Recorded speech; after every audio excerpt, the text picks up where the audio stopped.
Jeudi 7 septembre 2017, mesdames, messieurs, bonsoir à toutes et à tous. Bienvenue dans cette session d'information sur la télévision Labari.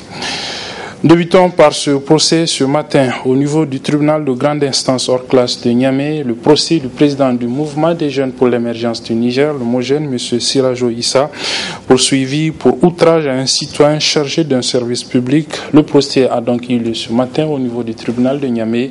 Le juge a entendu les deux parties, la partie plaignante et celle de l'accusé, et il a décidé de mettre le délibéré pour le lundi 11 septembre prochain. Pour soutenir Sirajo Issa, il y a eu ce matin au niveau du tribunal de Niamey une forte mobilisation des acteurs de la société civile, ses camarades de lutte. Donc je propose de suivre un d'entre eux à l'issue de ce procès. Nous avons compris que Siraj n'est que otage. Il a été retenu pendant tous ces jours-là sur la plainte d'un citoyen nigérien, soi-disant qui occupe un service public. Ce monsieur n'est pas membre du Conseil islamique. C'est un citoyen comme les autres. Donc il n'y a pas eu outrage, dans le sens de dire qu'il y a eu outrage sur citoyen dans l'exercice d'un service public. Siraj a gardé prison pendant tout ce temps sur cette forte base. Donc pour nous, c'est lié aux activités de défenseur des droits humains de Siraj. C'est lié à son engagement de lutte contre la corruption au Niger. Car vous savez bien, c'est ça qui gêne ce régime, la corruption dont on parle. Et on en parlera toujours. Et Inch'Allah, tous ceux qui peuvent être considérés comme des corrompus paieront un jour. Aujourd'hui, ils ont les moyens de nous prendre en otage, mais demain, ils paieront par rapport à leurs actes. Mais persécution, ce n'est pas seulement vers les acteurs de la société civile, et aussi les hommes de médias qui nous permettent de nous exprimer. Il y a persécution, bel et bien persécution dans ce pays contre les défenseurs des droits humains et les hommes de médias. Le juge a décidé de délibérer pour le 11 et nous avions bel et bien confiance en cette justice. Nous saurions de quoi est-ce qu'il s'agit le 11 et c'est sûr que notre camarade, de par le débat qu'il y a eu, retrouvera sa liberté. Nous avions confiance en cette justice. Le procureur a requis 6 mois fermes contre notre camarade. Mais pour nous, c'est débat contre débat. Et les avocats ont défendu notre camarade. Voilà, il sera donc fixé sur son sort le lundi prochain, 11 septembre. Hier après-midi, à l'issue de la rencontre officielle de lancement de l'opération de transfert de certaines compétences de l'État aux collectivités territoriales, le chef de l'État, Issoufou Mahamadou, a rencontré les participants à cette cérémonie, à savoir les présidents des conseils régionaux, mais aussi les élus locaux et les gouverneurs des différentes régions de notre pays. Rencontre au cours de laquelle le chef de l'État a encore et encore revenu donc sur la mauvaise gestion des collectivités territoriales. C'est sur quoi revient ce soir la télévision Labari à travers ce document. Mauvaise gestion, malgouvernance, incapacité de recouvrement des taxes, tels sont entre autres les mots qui minent les collectivités. Le président de la République a pointé du doigt les maires comme étant seuls responsables de cette situation lamentable. Il y a beaucoup de malgouvernance au niveau des collectivités. Donc il va falloir que vous vous ressaisissiez, d'autant plus qu'on vous a transféré encore davantage de responsabilités. Donc nous serons très vigilants, très attentifs à la manière dont les collectivités vont être gérées à l'avenir. Au regard en tout cas de l'expérience passée, nous ne sommes pas satisfaits des résultats de la gouvernance. Les taxes que vous devez recouvrer, que vous puissiez effectivement les recouvrer. Si je prends l'exemple à Niamey, seulement 6% des recettes des impôts sont recouvrées. Ce qui fait que la ville de Niamey fonctionne en réalité avec les impôts rétrocédés par l'État à 84%. Et j'imagine que dans beaucoup de communes, la capacité de lever d'impôts est très faible. Monsieur le Président, alors qu'attendez-vous pour prendre vos dispositions si on se rappelle dans un passé récent la révocation de certains maires après avoir fait ce constat? La ville de Niamey étouffe sous les déchets. Il y a des ordures un peu partout. Des caniveaux sont bouchés. Cela provoque un mauvais drainage des eaux de pluie. Cela provoque des inondations. avec effondrement des maisons, avec des pertes en vie humaine, cela n'est pas acceptable. Donc au regard de la situation, je demande de me faire des propositions énergiques. Par conséquent, dans les prochains jours, dans les prochaines semaines, nous serons obligés, nous, de prendre nos responsabilités. Vous avez pris des dispositions contre les maires vu l'insalubrité résiduelle de la capitale. Donc pourquoi avoir dit de suivre pas à pas les autres maires alors que vous avez décelé leur incapacité notoire dans leur gestion? Alors tout laisse à croire que les révocations sont ciblées. Monsieur le Président, vous êtes au-dessus des partis politiques et rappelez-vous de votre serment. Devant Dieu et devant le peuple nigérien souverain, nous, Issoufou Mahamadou, jurons solennellement sous le livre saint de respecter et faire respecter la constitution que le peuple s'est librement donnée, de remplir loyalement les hautes fonctions dont nous sommes investis, de veiller à la neutralité de l'administration et au respect des textes qui consacrent sa dépolitisation. En cas de parjure, que nous subissions les rigueurs de la loi. Vous avez le devoir de remercier tout celui qui est incompétent, quel que soit son rang ou sa coloration politique. Et puis les nouveaux tarifs appliqués pour les commerçants du grand marché de Niamey étaient cet après-midi au centre d'une assemblée générale au niveau de la maison des jeunes Yado Sekou de Niamey. Les commerçants protestent contre les nouveaux tarifs. Nous allons vous faire suivre la déclaration qu'ils ont rendue publique à cet effet, déclaration dans laquelle ils menacent de fermer le marché le lundi prochain pour protester donc contre cette décision. Juste le temps de noter le lancement hier après-midi à Guntuyena, c'est dans le 2e arrondissement communal de la ville de Niamey, d'une opération de démoustication, une opération conjointement menée par le commissariat au programme Niamey-Niala et le ministère de la Santé publique et qui va durer une vingtaine de jours. Son objectif, comme son nom l'indique, vise donc à débarrasser la capitale Niamey des moustiques vecteurs du paludisme. Le retour sur ce lancement de cette opération avec nos reporters Sadou Doumi et Adamou Soumana. Parallèlement à son combat sans relâche contre l'insalubrité dans la capitale nigérienne, le Haut Commissariat au programme Niamey-Niala s'engage ainsi dans un nouveau combat visant cette fois-ci l'agent causal du paludisme. Ce combat constitue à démoustiquer la ville de Niamey afin d'offrir davantage un cadre de vie agréable à sa population. Mais ne peut être Niala que lorsque les populations de Niamey se sentent bien dans leur cadre de vie.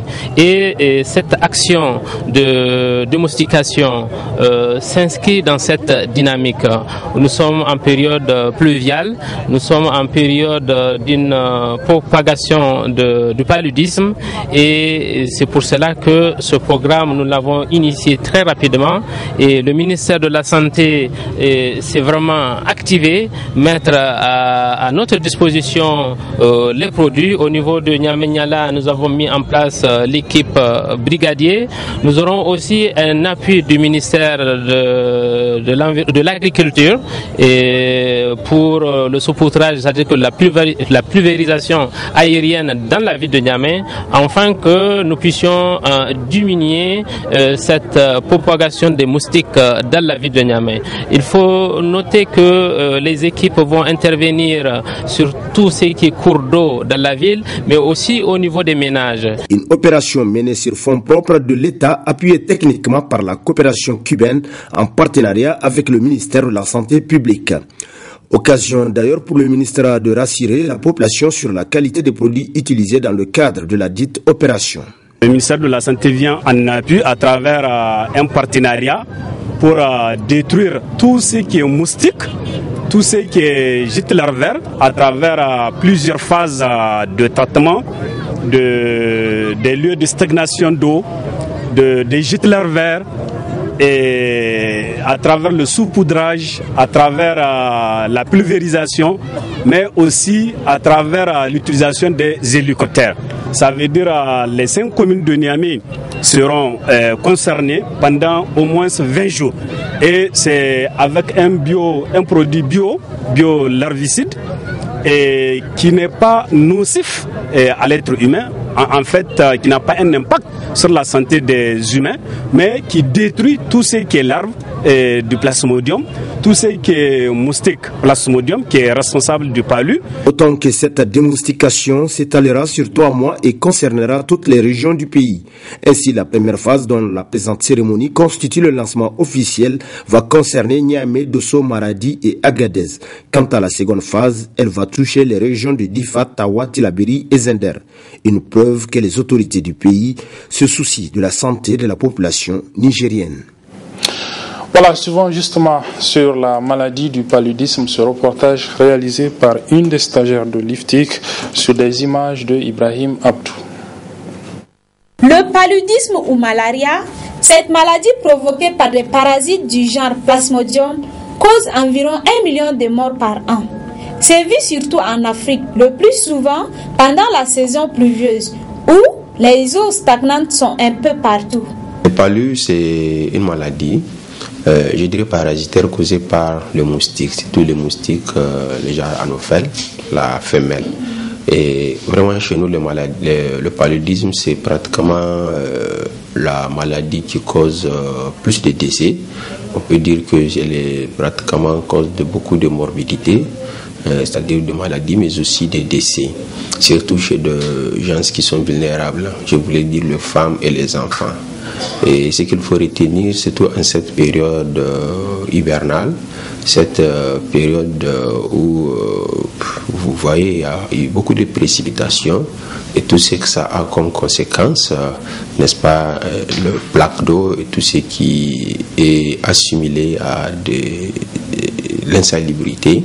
En tout cas, ça devient un milieu propice pour la multiplication de larves. Les larves, évidemment, c'est les œufs qui, au finish, vont devenir des moustiques. Et c'est ce qui fait que maintenant, en cette période, il y a beaucoup de moustiques. Et c'est ce que nous appelons la période de haute transmission du paludisme. Maintenant, quand vous partez dans nos formations sanitaires, on va trouver beaucoup de cas, n'est-ce pas, en tout cas beaucoup de cas d'affection que nous recevons, c'est du paludisme. En cas de contraction de la maladie, des mesures d'urgence doivent être prises. D'abord, contracter la maladie, il faut d'abord se rendre dans une formation sanitaire pour qu'on vous dise que c'est le palu ou pas le palu. Parce que vous savez, les palus, les gens font des fois l'amalgame. Dès que la personne a une sensation fébrile, ou je dirais il a une fièvre, parce que même la fièvre reste à être objectivée à travers effectivement un thermomètre. Mais il faut que vraiment qu'on fasse un examen. Et ça, c'est surtout ça notre challenge. Et avant, on avait beaucoup de cas de palu présumés. Dès que la personne a des maux de tête, peut-être associé à de la fièvre, il voit un safari koyo qui déambule dans la route, ou il voit si les tabliers d'à côté qui vendent n'importe quoi, il prend son paracétamol ou je ne sais quoi, il prend et puis bon, il se dit qu'il a le palu, ou même il part au centre de santé, l'agent de santé ne prend pas soin de faire des examens, il y a ce qu'on appelle le TDR, les tests de diagnostic rapide pour le paludisme, c'est juste en 10-15 minutes on va vous dire si vous avez le palu ou pas, et s'il y a les laboratoires, et bien tant mieux, on peut faire notre examen beaucoup plus sophistiqué. Donc, pour cela, l'idéal est que le palu soit confirmé. À ce jour, aucun vaccin n'est disponible pour lutter contre le paludisme. Par ailleurs, la recherche pour mettre au point un vaccin continue. Comme je vous le disais à l'instant, donc les commerçants du grand marché de Niamey étaient cet après-midi au niveau de la maison des jeunes Diado Sekou de Niamey en assemblée générale. Il s'est agi pour les délégués de ces commerçants d'informer les militants donc des nouveaux tarifs de location des boutiques au niveau du grand marché de Niamey que la société de gestion des marchés, la Socogem, veut désormais appliquer. Par exemple, les boutiques qui avaient jusqu'ici un prix de location de 6 000 francs CFA vont être loués à 40 000 francs CFA, ceux de 9 000 à 60 000 francs ou encore par exemple ceux de 12 000 à 80 000 francs CFA. À l'issue de l'Assemblée générale, les commerçants ont donc décidé de lancer un mot d'ordre de marché mort, c'est-à-dire de fermeture des boutiques pour le lundi prochain. Je vous propose de suivre un des délégués au cours de cette Assemblée générale. Depuis que vous nous avez élus, dès que nous avons eu quelque chose, nous vous appelons pour vous informer.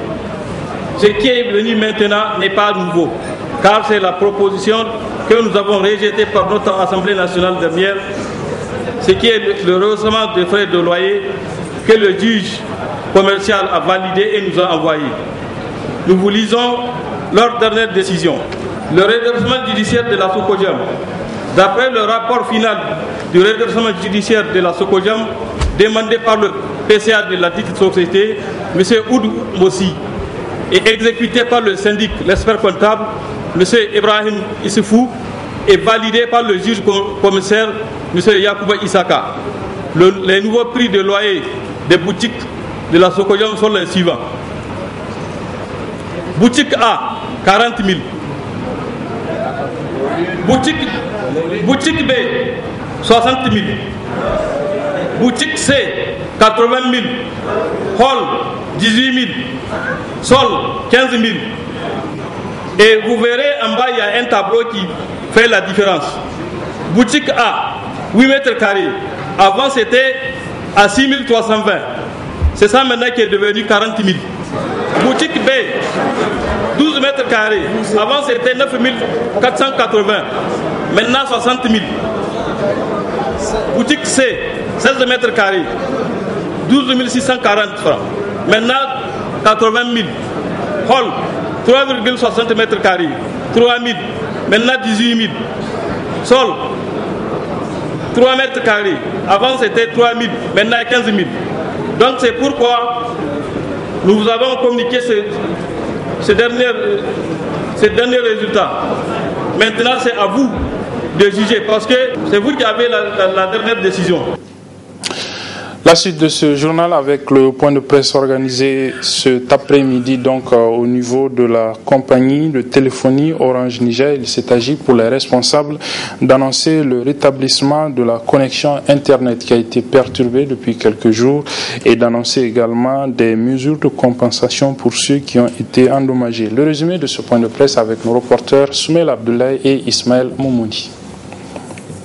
Donner d'amples explications sur les raisons qui ont privé leurs abonnés d'émettre des appels à l'étranger, de surfer sur le net et d'effectuer des opérations via Orange Money, objet de ce point de presse de la compagnie de téléphonie mobile Orange Niger.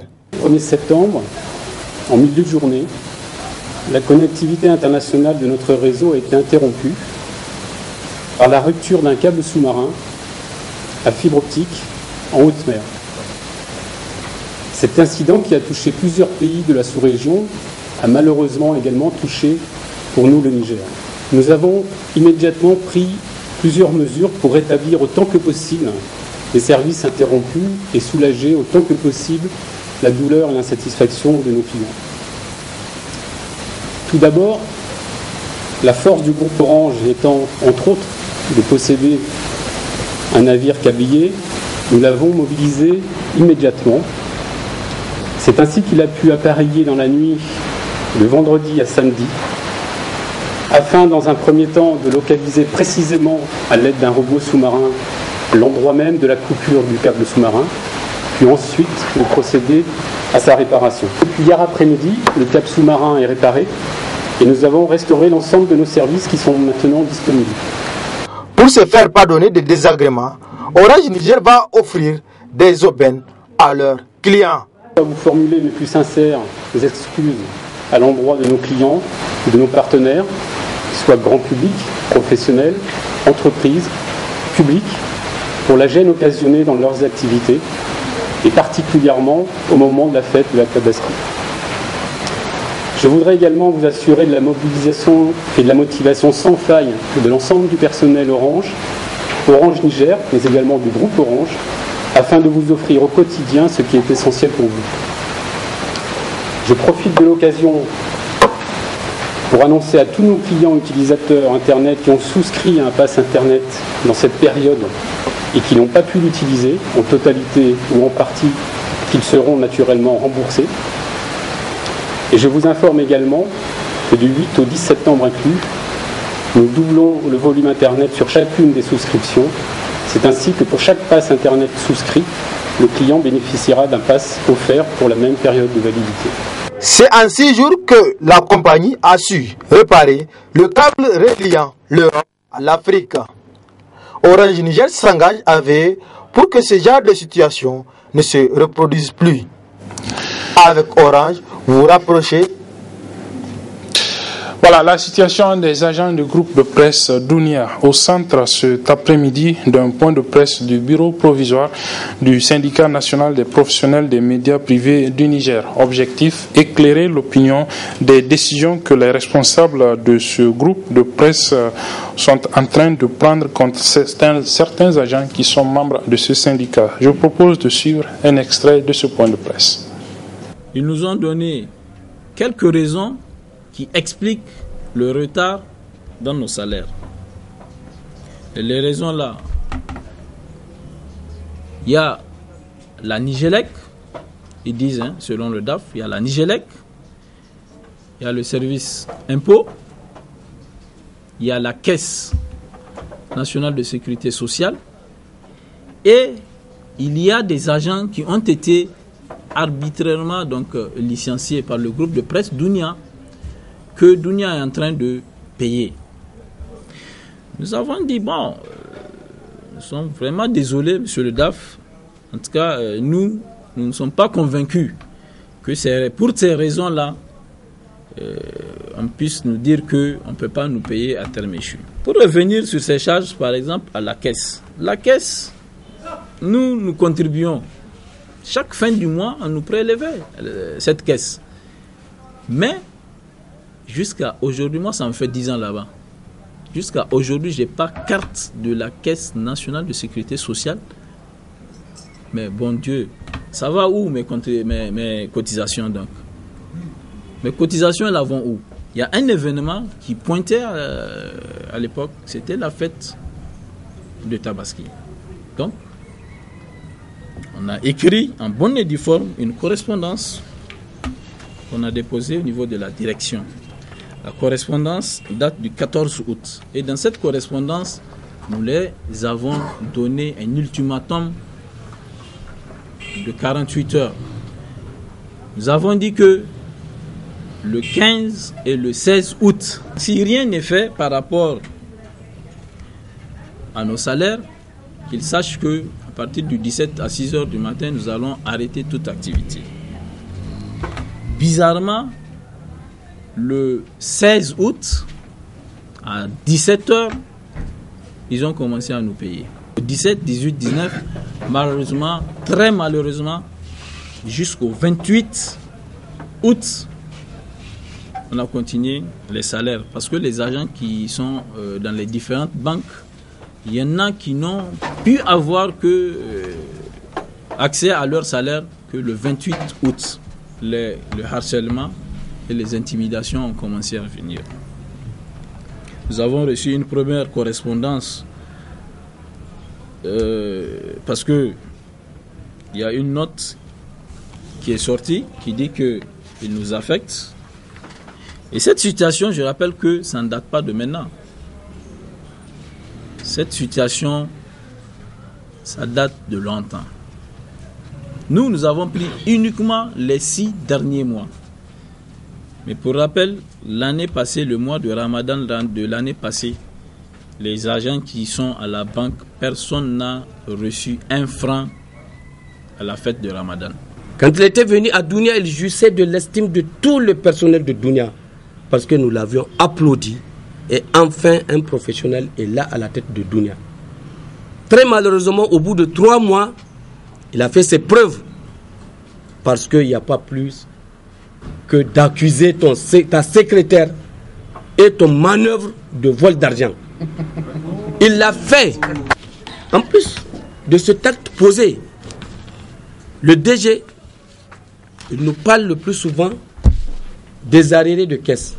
On ne perçoit pas les prestations familiales. On nous dit qu'on est en train de payer des arriérés. Et actuellement, mes arriérés se situent au niveau du 4e trimestre de 2012. Voilà, ce point de presse a été organisé au niveau du siège de la centrale d'affiliation de ce nouveau syndicat, à savoir la CGSL, la Confédération Générale des Syndicats Libres du Niger. Un des responsables de cette centrale a tenu à réaffirmer le soutien de cette centrale syndicale aux différents membres de ce syndicat qui sont donc du groupe de presse Dunia. On l'écoute. Ces affectations sont contraires aux dispositions de l'article 34 de notre loi fondamentale qu'est la Constitution. Ces affectations sont contraires à l'article 5 du Code du travail qu'il a cité ici. Ces affectations sont contraires aux articles 183, 84, 85, 86, 87, 88 et 89 du Code du travail. Ces affectations sont contraires à l'article 7 de la Convention collective de 1972. Ce sont suffisamment de dispositions qui interpellent. Et nous l'avons interpellé par rapport au respect de ces dispositions. Et puisque ce sont des violations de ces textes, nous, notre travail au niveau des centrales syndicales, c'est de veiller au respect intégral de ces textes. Et il va être ainsi. Et la question de ces affectations, nous l'avons déjà prise en charge.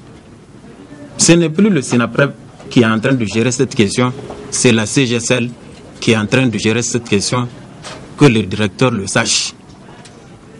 Et je lui demande s'il ne le sait pas de se référer à ces dispositions que j'avais citées. Peut-être que ça va lui apporter conseil, afin qu'il essaye de surseoir à ces affectations, parce que nous ne les accepterons jamais. Voilà, et c'est sur ce que se referme cette édition, mesdames, messieurs. Merci de l'avoir suivi. Merci également aux équipes techniques et rédactionnelles qui m'ont aidé à présenter cette édition.